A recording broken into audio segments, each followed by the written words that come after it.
여러분, 혹시 그런 고민 해보신 적 있나요? 연구를 하는데 이게 논문으로만 끝나면 무슨 소용일까?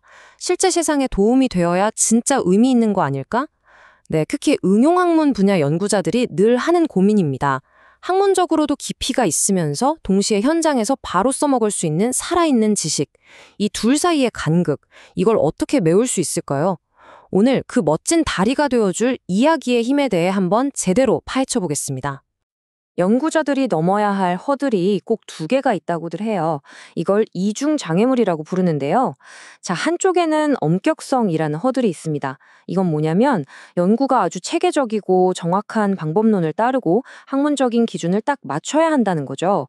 근데 다른 한쪽에는 관련성이라는 허들이 떡하니 버티고 있어요.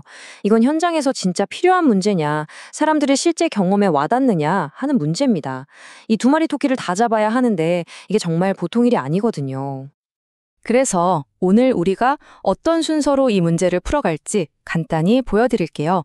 먼저 이 이중의 장애물이 뭔지 확실히 짚고 넘어가고요. 이걸 해결할 방법으로 이야기 기반 접근법을 소개해드릴 겁니다. 그리고 이 접근법이 가진 세 가지 다른 얼굴, 즉 관점을 살펴보고 아주 구체적인 사례를 통해 이게 어떻게 쓰이는지 볼 거예요. 마지막으로 그렇다면 이런 연구는 어떻게 평가해야 하는지 새로운 기준까지 알아보겠습니다. 자, 그럼 이 까다로운 두 마리 토끼, 엄격성과 관련성을 동시에 잡을 수 있는 아주 강력한 방법론을 소개해드리겠습니다. 그 이름은 바로 내러티브 탐구입니다. 내러티브 탐구의 출발점은 생각보다 아주 간단하고 흥미롭습니다.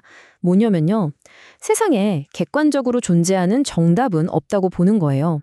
대신 우리가 살아가는 이 현실은 결국 사람들이 각자 만들고 공유하는 이야기들로 구성된다는 거죠.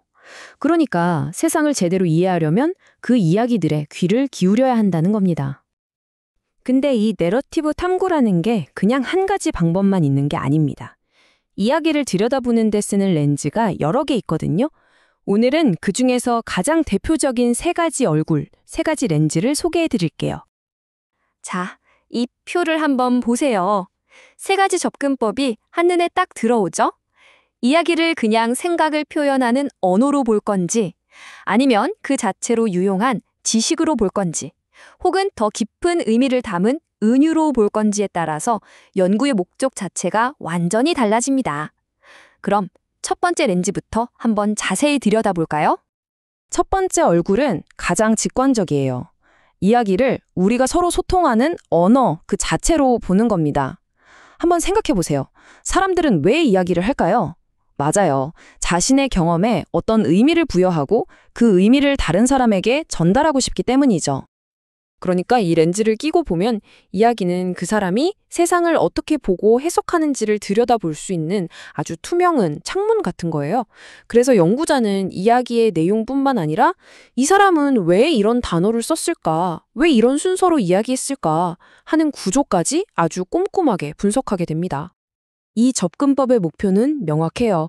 마치 탐정이 된 것처럼 여러 사람의 이야기 조각들을 모아서 그 안에 공통적으로 나타나는 패턴이나 핵심 주제를 찾아내는 거죠.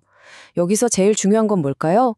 모든 분석과 통찰이 연구자의 머리에서 나오는 게 아니라 경험 당사자들의 생생한 목소리, 그들의 말에서부터 시작된다는 점입니다.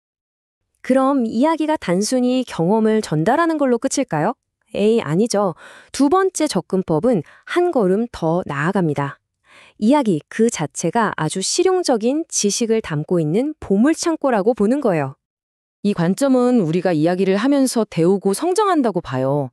예를 들어 수십 년 경력의 장인이 후배에게 자기 노하우를 전수해 줄 때, 자, 이건 이렇게 하고 저건 저렇게 해 라고 매뉴얼처럼 설명하기 어려운 것들이 있잖아요. 그런 말로는 설명 힘든 암묵적 지식이 바로 생생한 경험담, 즉 이야기 속에 고스란히 녹아있다는 겁니다. 그래서 여기서 핵심은 뭐냐면요. 이야기에서 실질적인 교훈을 뽑아내서 앞으로 비싼 일을 할 때 써먹을 수 있게 만드는 거예요. 어떤 프로젝트의 성공담이나 실패담을 깊이 있게 이야기로 구성해두면 그게 다른 사람들에게는 정말 값진 교과서가 될 수 있는 거죠. 자, 이제 마지막 얼굴인데 이게 가장 심오하고 깊이가 있습니다. 여기서는 이야기가 한 개인의 경험담을 넘어서서 우리가 속한 사회에 보이지 않는 거대한 힘이나 구조를 드러내는 은유가 된다고 봅니다. 이게 무슨 말이냐면요. 우리가 이야기를 만들지만 동시에 그 이야기가 우리 생각과 행동을 만들어간다는 거예요. 예를 들어 볼까요? 회사에서 누구 자리가 창가고 누구 자리가 구석인지 이런 사소해 보이는 자리 배치에 대한 이야기 속에요. 사실은 그 조직의 권력 구조나 위계 질서에 대한 강력한 은유가 숨어 있을 수 있다는 거죠. 그래서 이 접근법은 이야기를 곧이곧대로 듣지 않아요. 오히려 이 이야기 뒤에 숨겨진 의도는 뭘까? 왜 하필 이런 식으로 이야기가 되었을까? 하고 비판적으로 파고듭니다. 개인의 작은 경험담을 통해서 우리 사회 전체를 움직이는 거대한 시스템을 읽어내는 거죠. 자, 이론만 들으니까 좀 막연하게 느껴지시죠? 그래서 제가 아주 구체적이고 강력한 사례를 하나 가져왔습니다. 이 세 가지 렌즈가 실제 현장에서 어떻게 살아 움직이는지 바로 이 사례를 통해 내러티브 탐구의 진짜 힘을 느끼실 수 있을 겁니다. 여러분이 연구자라고 한번 생각해 보세요. 어떻게 하면 사람들이 우리 동네 문제에 좀 더 적극적으로 참여하게 만들 수 있을까요? 라는 과제가 주어졌습니다. 막막하죠? 이 질문에 대한 답을 찾기 위해 연구자들이 한 단체를 주목했습니다. 바로 흑인 에이즈 연구소의 사례입니다. 이 인용문 한마디에 그들의 모든 철학이 담겨 있어요. 이들은 사람들을 모아놓고 에이즈에 대한 통계나 정보를 일방적으로 전달하지 않았습니다. 대신 지역 주민들이 직접 겪고 있는 어려움과 경험에 대한 이야기를 나눌 수 있는 자리를 만들었죠. 그랬더니 놀라운 일이 벌어졌습니다. 주민들은 자기 이야기가 존중받고 그게 문제 해결에 중요한 지식이 된다는 걸 깨달으면서 스스로 변화를 이끄는 주체가 된 거예요. 이게 바로 아까 우리가 봤던 지식으로서의 내러티브가 실제로 작동하는 방식인 거죠. 자, 이렇게 연구하는 방식 자체가 다르다면 당연히 이 연구 잘했다 못했다 하고 평가하는 기준도 달라져야 하지 않을까요? 보통 전통적인 과학 연구에서는 타당성, 신뢰도, 객관성 같은 것들을 아주 중요하게 생각해요. 얼마나 현실과 똑같은지, 누가 반복해도 같은 결과가 나오는지 같은 것들이죠. 하지만 사람들마다 다른 이야기를 다루는 내러티브 탐구에서는 기준이 좀 달라집니다. 하나의 정답을 찾는 게 아니니까요. 그래서 신뢰성, 의존성, 확인 가능성 같은 새로운 잣대를 들이대요. 얼마나 똑같냐게 아니라 얼마나 그럴듯하고 설득력 있느냐, 그리고 연구 과정이 얼마나 투명하냐가 훨씬 중요해지는 겁니다. 여기서 말하는 신뢰성이라는 건요, 세상에 단 하나뿐인 객관적 진실을 찾았냐는 게 아니에요. 그보다는 이 이야기가 그 경험을 한 당사자에게 그리고 이야기를 듣는 제3자에게 정말 그럴듯하다, 충분히 그럴 수 있겠네 하고 고개를 끄덕이게 만드는 힘, 바로 그 진정성을 말하는 겁니다. 의존성과 확인 가능성은 한마디로 과정의 투명성이라고 생각하시면 쉬워요. 수학 문제 풀 때 답만 띡 쓰는 게 아니라 풀이 과정을 전부 보여주는 것과 같아요. 내가 어떤 사람들을 만나서 어떤 질문을 했고 그 대답을 어떻게 분석해서 이런 결론에 이르렀는지 그 모든 과정을 다른 사람들이 쭉 따라가면서 납득할 수 있도록 전부 공개하는 거죠. 심지어 연구자인 내 자신의 편견까지도 솔직하게 드러내야 합니다. 정리를 해볼까요?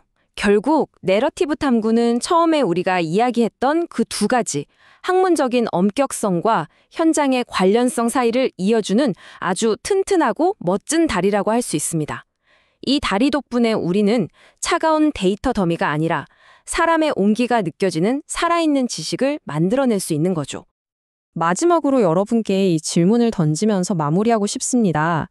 만약 우리의 현실이 우리가 하는 이야기들로 만들어진다면 지금 우리는 어떤 이야기에 주목하고 또 누구의 목소리에 귀를 기울이고 있나요?